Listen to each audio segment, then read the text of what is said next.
my presentation on the group roles from the 12 Angry Men movie.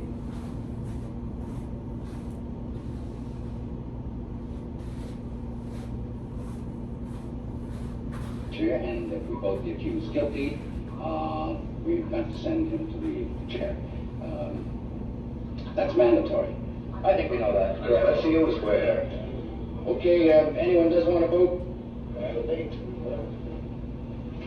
Okay, then just remember that this has to be 12-0 either way. That's the law. Okay, are we ready? Now, all those voting guilty, please raise your hands. 1, 2, 3, 4, 5, 6, 7, 8, 9, 10, 11. Okay, it's 11 guilty. Who's voting not guilty? 1. Right. 11 guilty, 1 not guilty. Well, now we know where we are. Oh boy, there's always one. Well, what are we doing now? I guess we talk. Well,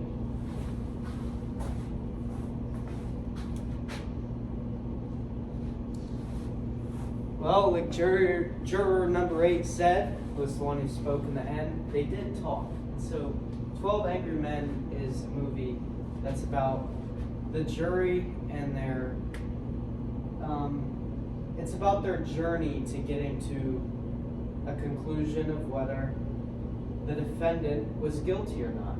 And so the trial was about a young man who was accused of killing his father. And so initially, most of the jurors, there's 12 of them, they were initially very adamant about a conviction. But, as we saw in the first video, juror number 8 challenged that idea.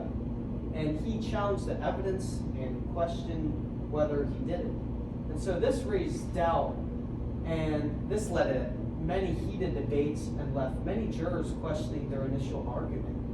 And so the jury's process in making a decision, it revealed a lot of information on decision making as a group and the natural roles that people will fit into through the group's decision making process.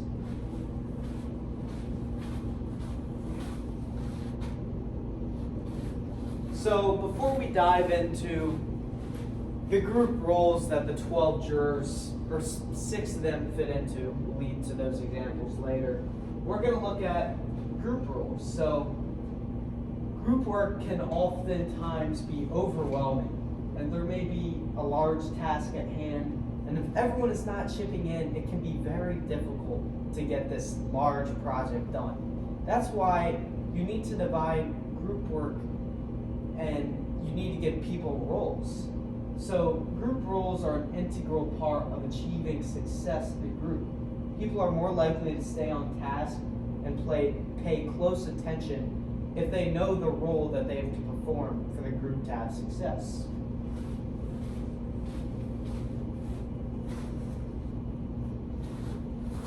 So there are 3 types of group roles. So the first one is called task roles. So they're generally, or disregard what I said. Task roles refer to the various responsibilities that individuals undertake to ensure the accomplishment of the team goals. Task roles focus on the actual work that the group needs to finish. So I said there's 3 types of group roles, but under each type, there are different types of roles, right? And so for task roles, you have many different types of roles. I'm not going to go into depth about what each one of them is, but I'll just tell you what they are. So first you have the initiator, then you have the information giver, you have the energizer, the information seeker, the elaborator, the procedural technician, you have the opinion seeker, you have the coordinator, and you have the recorder. So these are all different types of task roles that people are given in a group or they're naturally fitting into. So the next type of group role is the maintenance role. And this is, the task role is more of just like the role sounds in itself. It's getting the task done. You're assigning tasks to people to get done. Well, the maintenance role, it's a little bit different. So the maintenance role will help support the social and emotional aspect of the group. The maintenance roles are specific responsibilities within the group that contribute to the well-being of the team, and they will help support a positive atmosphere.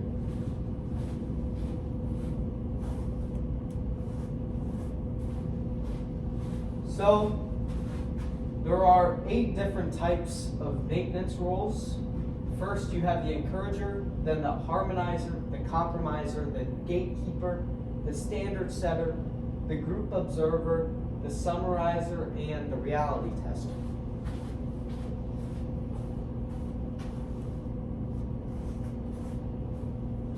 So the last type of group role is the blocking roles. So these blocking roles, they are negative to the group. So blocking roles are roles that they will hinder group work, and these roles negatively affect the group as a whole, and they can halt progress.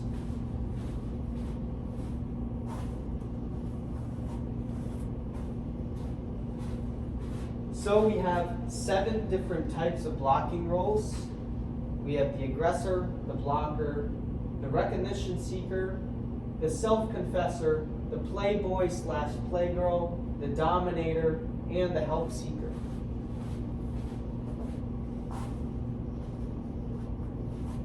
So now we'll get into some of the jurors that took on some of these roles that we just discussed. So the first juror that we see take on a task role is going to be juror number 8, who in the first video we saw was the one who did not vote for the conviction of the young man. So juror 8, he represents the initiator role. And the group had an overall idea that the defendant was guilty, but juror 8, he proposed a new idea that he was not. Juror 8 advocated for furthermore evidence-based discussion of the case.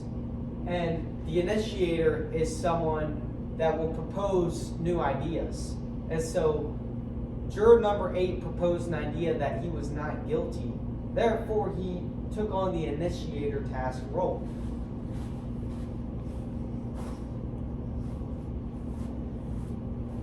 The next task role that we saw was represented through juror number 9. And so juror number 9, he represented the information giver. So juror number 9, he saw a very key point of information that was not being talked about during the jurisdiction process.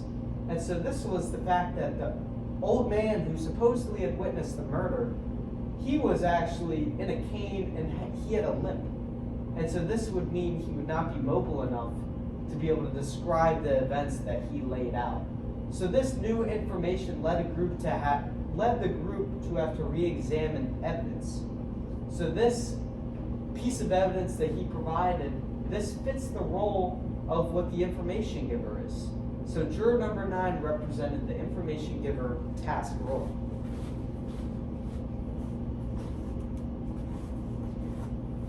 Next up, we'll go through the jurors who represented a maintenance role. And the first one is going to be juror number 8. And he classified the encourager maintenance role. So juror number 8, the way he fit into this role is when other jurors were hesitant, were unsure about what they were saying, or maybe some of the complex information that was at hand, juror number 8, he provided positive reinforcement. He showed appreciation for when people would talk. And when juror number 8 initially disagrees with some of the takes of the members, he recognizes and shows admiration for the strong arguments and evidence that is brought forward. So these signs show that juror number 8 is fit for the role of the encourager, as this is a role that provides positive reinforcement and support to group members. Next up, we have the maintenance role of the observer, and this is represented through juror number 9. He fits the role of the observer very well. And in the initial vote, juror number 9, he notices the hesitation among some of his jurors. This observation, it makes him question whether a guilty verdict is the right move. And also, we saw juror number 9, he noticed the shift in the opinion of the jurors as the trial progressed. He mentioned this shift to the group, and it helped the group understand the changing opinion dynamic that was going on. So he used his observations for the good of the group and their objective. So juror number 9, we saw he took on that role of the observer.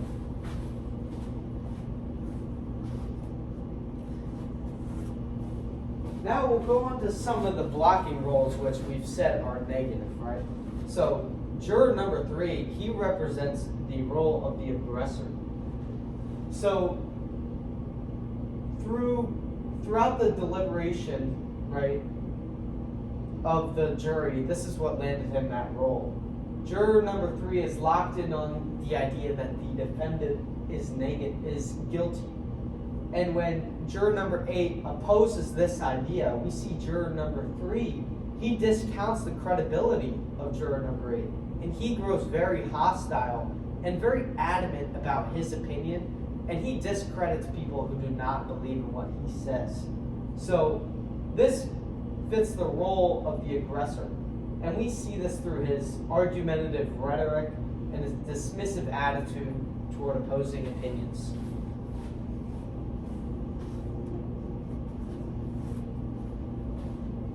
Lastly, we see juror number 7 take on the blocking role that is the playboy.